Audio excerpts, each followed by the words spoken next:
C'est bienvenue au Focus HPI aujourd'hui avec Cédric Le Réveil du Surdoué. Aujourd'hui, sur une demi-heure, nous allons parler du sentiment d'injustice. Cédric, si tu me vois, est-ce que tu peux me faire un petit bonsoir Yvonne, j'espère que tu vas bien. Ce soir, Focus HPI où nous allons parler du sentiment d'injustice.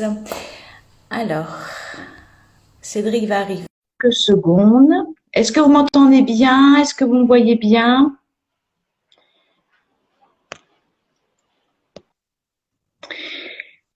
Est-ce que bonsoir, alors je vais décaler. Bonsoir Cédric, comment vas-tu?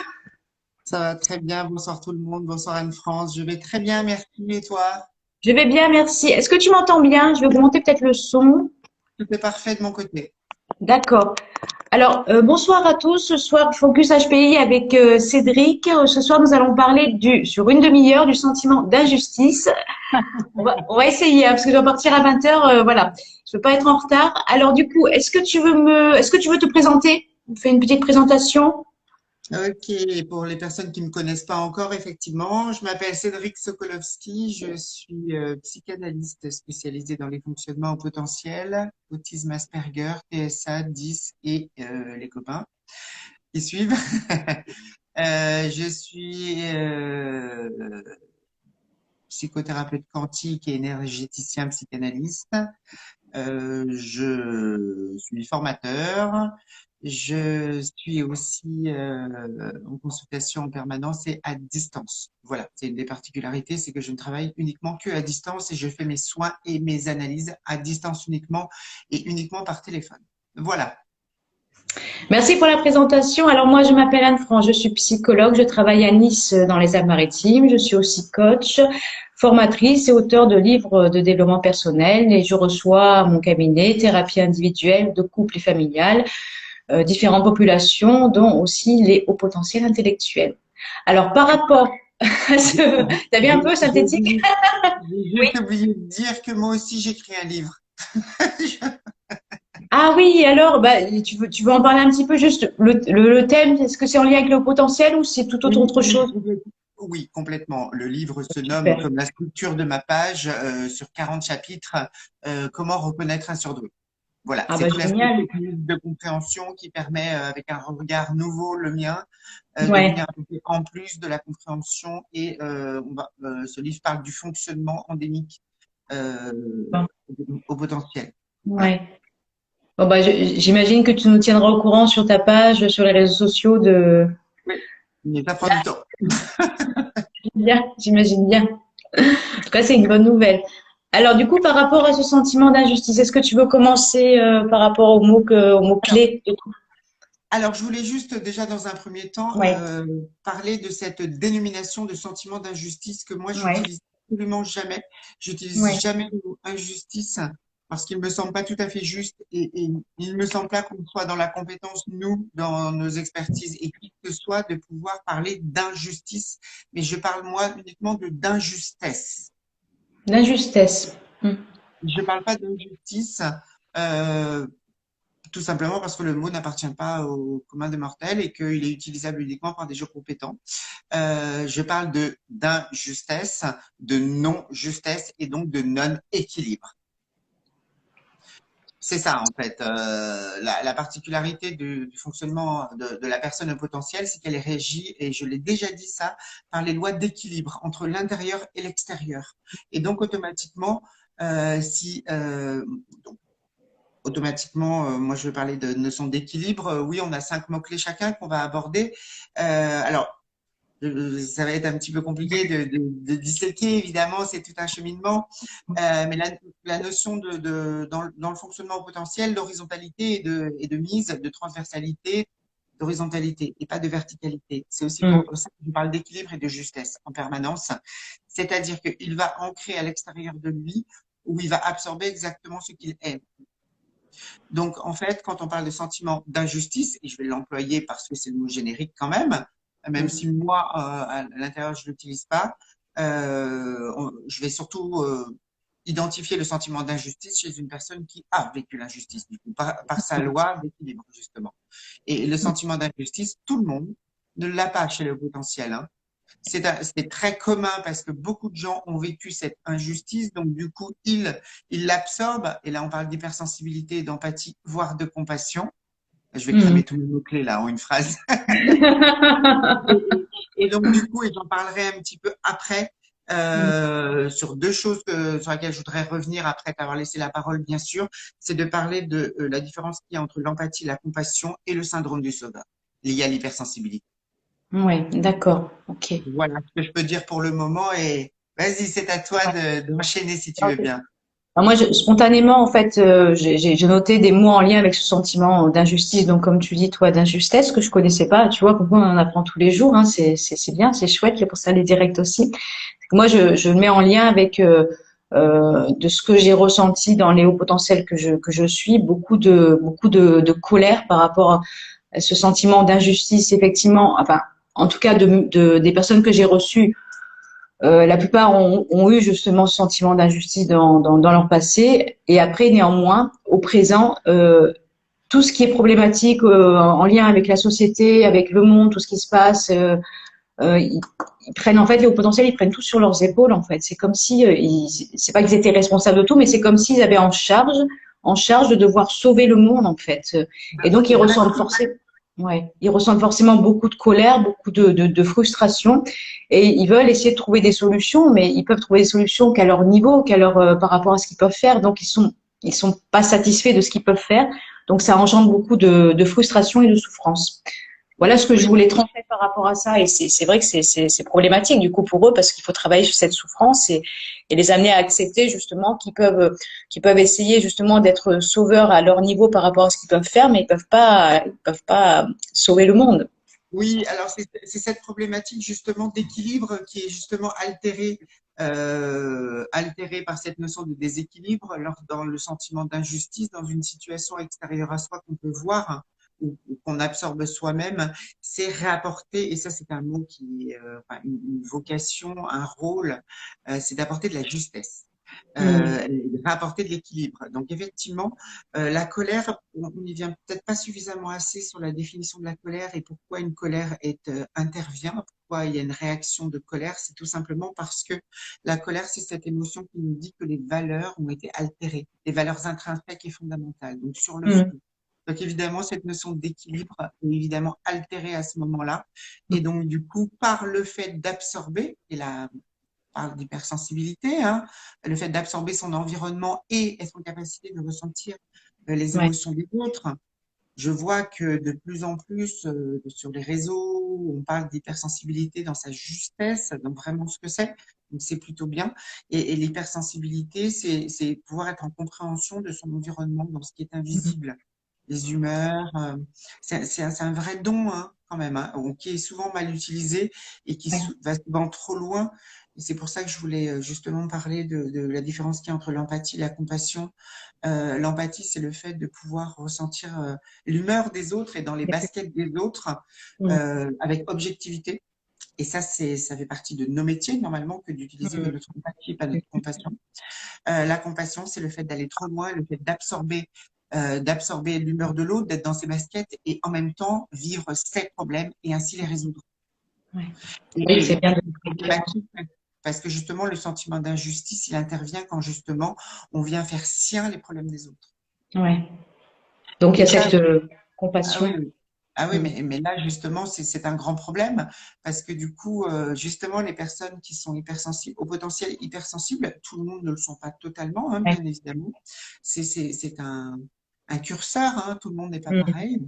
Eh bien, ça enclenche automatiquement ce que moi, non, ce qu'on nomme le syndrome du sauveur, c'est-à-dire la personne voit une situation où finalement il y a un déséquilibre, automatiquement il y a un sentiment d'injustice parce que l'autre l'a vécu, donc il est en train de le revivre par sa compassion. Donc automatiquement, il va vouloir réapporter de la justesse et c'est là Ouais. où justement il intervient alors que personne ne n'a rien demandé. C'est ce qu'on appelle le syndrome du sauveur qui fait que à ce moment-là, il rentre souvent dans ce qu'on va nommer justement les triangles de Karman. Ouais. Effectivement. C'est-à-dire le fait d'avoir un rôle que personne ne lui a demandé, où il vient se Mm. créer une brèche dans finalement une notion lui-même, il crée de l'injustice à ce moment-là. Ouais. Et comme tu Voilà. dis, effectivement, personne ne lui a rien demandé. Oui, personne n'a rien demandé. Et moi, j'ai une publication qui dit comment reconnaître un surdoué, peut-être chapitre 24, je ne sais plus exactement le chapitre. C'est celui qui se mêle de tout et finalement qui, au final, est capable de se prendre une baffe. Parce que finalement, Oui. quand on se mêle de tout et qu'on veut rapporter de la justesse où personne n'a rien demandé, il en Mm. reçoit effectivement l'injustice. Voilà, Et effectivement, oui. c'est totalement injuste finalement ce qui se passe pour lui, mais quand on voit la situation globale, Ouais. franchement, de quoi il s'est mêlé, sachant que de toute manière, il n'en a pas la globalité de l'histoire et souvent on se Mm. trompe quand on n'a qu'une image sans en comprendre le début. Donc le sentiment d'injustice, c'est vraiment quelque chose qui habite tout le monde et pas que les hauts potentiels, mais vraiment de façon très intense, encore une fois, Ouais. chez les hauts potentiels. Tout à fait. Et c'est vrai, quand tu parles de triangle de Karpman, à la base, il veut être sauveur et il se transforme en victime. Et en face de lui, il y a quelqu'un qui se retrouve en étant le bourreau, le Oui, persécuteur. et puis lui aussi devient le bourreau du bourreau parce qu'il vient changer les plans de ce qui a été mis en place. Bon, c'est ce fameux triangle dramatique dont peut-être on parlera une fois à décortiquer plus Bien sûr. précisément les choses. C'est vraiment un thème intéressant, surtout chez le potentiel, sachant Ouais. que lui, n'ayant pas conscience, et c'est ça la problématique, c'est qu'il a une hyperconscience de l'extérieur, mais il n'a pas toujours une hyperconscience de lui-même. Et c'est Mm. souvent le cas. Donc, automatiquement, il ne se rend pas bien compte et c'est le fait de nier les situations et de se nier dans Ouais. son émotionnel, Mm. justement, dans la conscientisation de ce qui se passe à l'extérieur de lui, où il voit tout simplement que lui l'a subi, il veut pas que l'autre le subit, donc il le revit en absorbant, et c'est finalement infernal. Ouais. Infernal, et ça tourne, ça tourne, ça tourne. Ce sentiment d'injustice, il est vraiment, il est très connu dans ce fonctionnement. Le Ouais. mécanisme de ce sentiment d'injustice, beaucoup moins comme d'habitude. Donc, c'est ce dont on vient de parler, je crois. C'est réellement tout un mécanisme, une recette entre une hypersensibilité Mm. désactivée, donc une compassion plutôt qu'une empathie, le fait de ne pas se sentir protégé, donc automatiquement on vient absorber la situation dans ce qu'on ressent de l'injustice, enfin de l'injustice, de la situation extérieure, comme on l'a vécu, ça vient heurter un traumatisme. Ouais. Il s'agit de ça, hein. Oui, oui. On vient heurter une blessure émotionnelle, un traumatisme, un choc émotionnel qui fait qu'automatiquement, là où on n'est pas intervenu quand c'était pour soi, on peut être en capacité d'intervenir. Et comme ça touche les valeurs intrinsèques et fondamentales de la personne, donc ça déclenche de la colère, donc il y a de l'injustice qui se remet de plus en plus. Et finalement, c'est un millefeuille d'injustice qui fait qu'au final, il pleurniche. Et oui, avec tout ce lot de frustration aussi par Ouais. rapport à. Ça fait du coup beaucoup d'émotions désagréables qu'il ressent par Quand, rapport à ce quand sentiment-là. je dis, quand je dis pleurniche, ça veut dire que finalement, alors, même si ce n'est pas conscient, je vais être un petit peu dur là, mais quand on voit les situations globales, bah oui, il a plus que ses yeux pour pleurer parce que finalement, c'est lui qui l'a aussi produit. Ouais, oui, je Il en comprends ce que est tu veux dire. acteur, malheureusement, sans s'en rendre compte, juste pour rétablir de la justesse et en lui et dans la situation. C'est cette notion d'équilibre dont je parle souvent. Ouais. C'est-à-dire, j'ancre dans la matière ce que je suis et je m'inspire de ce qui existe à l'extérieur si ça me touche dans mes traumatismes. Mm. Donc finalement, ça nous fait que je suis rajoutée en permanence et du coup, on en vient à des triangles de Karpman et des triangles dramatiques en permanence et partout et qui s'embriquent les uns dans les autres. Et oui, Et, c'est ça, ouais. et ce sentiment d'injustice, tu l'as dit tout à l'heure, face à une société où il y a du jugement, du surpositionnement, où on est sur de la verticalité, c'est évidemment pas de la justice. Mm. À toi, Anne-France. J'ai Euh, cramé mon côté. Bah, déjà, on a, entre ce que j'ai dit tout à l'heure et ce que tu as dit, il y a déjà pas mal de choses qui ont été exprimées en fait sur ce sentiment d'injustice. Le tout, c'est que après, je sais pas toi de ton côté, c'est que les hauts potentiels arrivent justement à trouver cette justesse, cet équilibre pour ne plus être dans cette frustration, dans sortir de ce triangle de karma, dans ce cycle permanent en fait, où il reste toujours à l'intérieur pour pouvoir trouver une issue en fait et se sentir plus apaisé par rapport au monde, par rapport à la société, par rapport à ce qu'ils prennent sur les épaules, par compassion. La solution pour moi, outre les soins que je fais, je parle en analyse du coup, Mm. c'est de venir faire de l'éducation émotionnelle de façon Mm. à comprendre son système émotionnel, pour comprendre aussi que notre émotionnel, euh, lorsqu'il est altéré, lorsque nous avons dans notre système émotionnel des chocs émotionnels, ainsi on est en réaction. Donc c'est rétablir les règles émotionnelle, la compréhension émotionnelle en remettant la joie au centre des choses de façon à ce que la peur, la colère, la tristesse et le dégoût soient des émotions de vigilance qu'on peut entendre et écouter. Avant d'intervenir dans une situation où on ressent le sentiment d'injustice, le mieux, c'est de venir s'arrêter et de savoir ce qu'on ressent, soi. À quoi ça fait appel en moi? C'est un mécanisme qui peut se faire, ça s'appelle vraiment de l'éducation, c'est de l'apprentissage, mais sortir des triangles de Karpman, sortir du sentiment d'injustice nécessite une compréhension de son fonctionnement et notamment émotionnel, vu que c'est ce suraccident qui existe quand le système émotionnel n'est évidemment pas réglé, pas activé. Quand je dis notre boussole intérieure est totalement désactivée et que du coup c'est l'errance émotionnelle et du coup c'est un gros bordel. Et du coup, la personne est en réaction. Une personne en réaction, c'est une personne qui est tout simplement, plutôt qu'être en action, c'est une personne qui vient être sollicitée par l'extérieur, pardon, de l'extérieur un choc émotionnel. Et donc, du coup, il en a la réaction associée, et sans s'en rendre compte et de façon totalement non consciente. Donc, ça nécessite une éducation émotionnelle. C'est fondamental, d'autant plus que l'hyperémotivité dans le fonctionnement au potentiel, il est fondateur de son fonctionnement. Ça lui permet d'avoir sa guidance intérieure et évidemment, pas d'être moins intense, mais de comprendre son émotionnel et de pouvoir recentrer la joie au centre, pardon, c'est un pléonasme, recentrer la joie de façon à ce que toute l'émotion de vigilance que sont les autres puisse être entendue, écoutée. Et ça, c'est un travail fondamental qui se fait en analyse, qui se fait par des coachs, qui se fait par qui vous voulez, qui en a la bonne compréhension, hein, bien sûr, parce qu'on dit beaucoup de choses sur les émotions, mais souvent pas toujours exactement le bon système émotionnel. Et du coup, on va dire que le sentiment d'injustice et le fait d'avoir le syndrome du sauveur, c'est un mécanisme de défense. Tout à fait. Donc, c'est de l'ego. Si c'est de l'ego, ce n'est pas la personnalité qui intervient, c'est le cerveau. En fait, ce qu'il faut, dès qu'on sent une surréaction de la part que ce soit des potentiels ou non, hein, une surréaction par rapport à quelque chose, il faut faire une pause, se poser la question, qu'est-ce que je ressens là maintenant comme émotion, et pouvoir sortir de ce cercle, de ce cycle et du triangle de Karpman pour pouvoir en sortir, faire cette pause émotionnelle et se réajuster, en fait.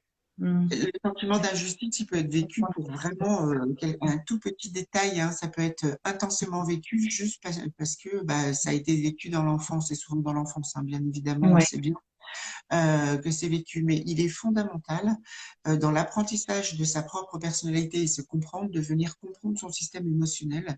Et après, ça devient un mécanisme. C'est vraiment une période d'apprentissage avec les bons mots de l'accompagnant. Les bons mots qui résonnent dans la personne pour qu'elle puisse comprendre ce qu'est une émotion, à quoi ça sert. Je vais le dire, hein, une émotion, ça sert à quoi? Tout simplement à venir dans l'instant présent, comprendre la situation pour laquelle vous êtes protagoniste et ce à quoi ça fait appel en soi. Donc, c'est une compréhension intérieure d'une situation extérieure pour savoir comment on se positionne par rapport à cette situation. Je pense que ça explique aussi le sentiment d'injustice, cette définition. Je veux dire, on en comprend mieux. Et donc, ces émotions dont on parle partout, les émotions, c'est très précis, c'est quelque chose de très clair, c'est un mécanisme, c'est comme une mobilette qui n'a pas de chaîne, pour la faire avancer, elle n'avancera pas. Donc, si on n'en a pas la bonne chaîne, le bon grammage, le bon, je sais pas quoi, diamètre, c'est un vrai mécanisme. C'est un outil intérieur humain et pas que humain, mais on parle de l'humain là, et chez le potentiel, qui est hyper intense et donc du coup il subit souvent son émotionnel et donc il est en réaction.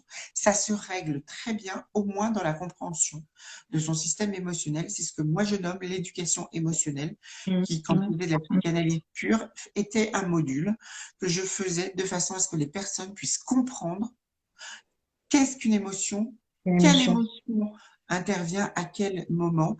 Et ad vitam aeternam, on comprend le système émotionnel parce que c'est vraiment très simple quand on l'explique bien. Et donc ça, c'est un facteur associé à un traumatisme, donc qui est relié à l'émotionnel, hein, bien évidemment, un choc émotionnel et un traumatisme.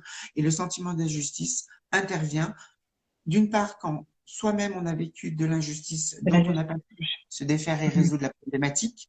Mhm. Donc, à chaque fois qu'on est sollicité par une situation Nous de la même renvoie. configuration, Mhm. ça nous renvoie à notre réaction automatiquement et on vient intervenir là où on n'est pas intervenu au moment où on a eu le choc. Oui, c'est ça. Après, il y a tout ce travail d'introspection à faire par rapport au traumatisme du passé aussi, en parallèle, hein, par rapport à certaines choses aussi, hein, quand Mais ça de, arrive. de toute manière, je ne cesserai de dire de toute manière en permanence que nos réactions d'aujourd'hui et qui ne s'arrangent pas avec le temps, tant elles viennent s'ancrer en nous et se Mhm. densifier telles des noirceurs, elles viennent toujours. Il y a bien un point de départ, il y a une source causale. Alors c'est soit c'est des traumatismes qu'on a vécu soi-même ou des traumatismes qui viennent de notre transgénérationnel, où là, c'est encore Mhm. plus compliqué de le comprendre parce que du coup, ça ne nous appartient pas. Et Oui. je mesure à quel point il est important de dire que le transgénérationnel, c'est notre point de départ de vie, Mhm. d'existence. C'est la recette. C'est aussi pour ça que nous ne démarrons pas notre vie tous au même point de départ. Ouais. C'est la recette de papa et de maman qui se conjuguent. Ouais, Et effectivement, donc, ouais. donc Mhm. ça s'ancre. Et si papa et maman ont été ensemble, c'est qu'ils sont compatibles. Ils ont été compatibles, ou ils le sont toujours, mais à un moment donné, ils ont été compatibles pour pouvoir justement faire un enfant. Ce qui est le cas le plus courant, bien évidemment. C'est pas pour ça que sur la durée, ça vient continuer, mais ça veut dire que ce sont des choses très ancrées qui viennent ancrer doublement en soi. Et donc, voilà, le transgénérationnel, ça sert à ça, de venir analyser, comprendre finalement d'où ça vient, que ça ne vous appartient pas, et ça permet de s'en défaire, de le soulever en soi, des foncales, de pouvoir le comprendre. Alors, pas toujours de pouvoir l'évacuer parce que ça nécessite des compétences énergétiques, pour être très clair, mais tout au moins de venir le comprendre et s'en défaire avec le temps, avec la petite cuillère et un accompagnement. Mhm. Ouais. Quand tu dis la petite cuillère, Petit c'est à petit. petit à petit, d'accord. Ok. Oui, à la petite cuillère, ça veut dire C'est pas peur. effectivement, tout simplement en analysant. C'est un long chemin pour certains C'est que pas de peur. venir, Mhm. surtout quand on n'a pas conscience de ça, ça peut être un long chemin. Mais pour autant, euh, il existe des thérapeutes qui sont vraiment bons, hein. Franchement, Oui, euh, spécialisée dans ce domaine-là. Mhm. Mhm. Mhm. complètement, Juste. ou même Mhm. et même les personnes qui sont pas spécialement psychologues, on est Mhm. d'accord qu'il y a Mhm. Oui. des coachs qui font de la psychologie, de la psychanalyse, etc. Nous, on est très spécialisés, mais il y a aussi des gens qui sont très très bons dans leur domaine, qu'ils ont déterminé parce qu'ils ont compris plein de choses. Donc, Ouais. il faut le sentiment d'injustice pour revenir au sujet, c'est Ouais, vraiment un mécanisme et une recette qui est un résultat, et c'est le résultat de sa propre source.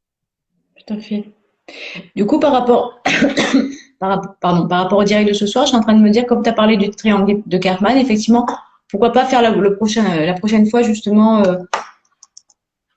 un Le direct. théâtre, ben, en fait, pour être très clair, c'est comme ça que moi je l'avais vu parce que c'est un thème qu'on aborde, le triangle de Karpman. Mhm. Alors, en fait, moi j'associerais le triangle de Karpman et le syndrome de Stockholm, que j'adore tous les deux. Franchement, Mhm. en termes d'explication, je Ouais. trouve que c'est des mécanismes vraiment absolument humains.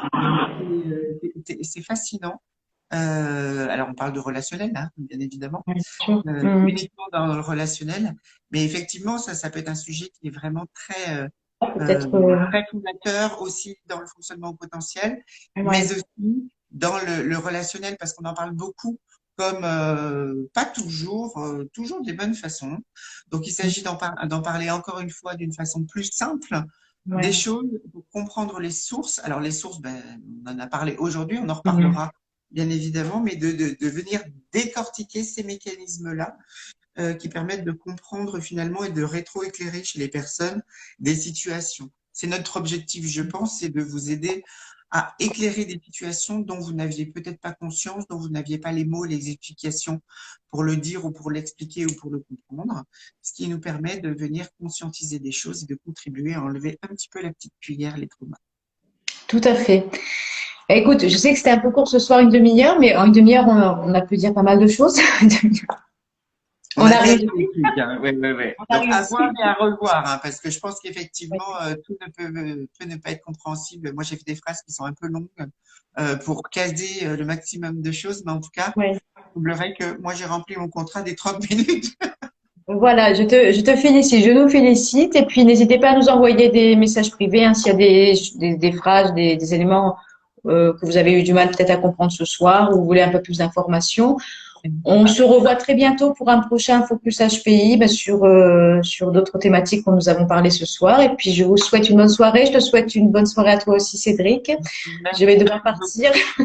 Oui, merci beaucoup. Je vous souhaite aussi une très bonne soirée. Merci d'être là quand on fait des lives parce que bah, c'est intéressant d'avoir un auditorat.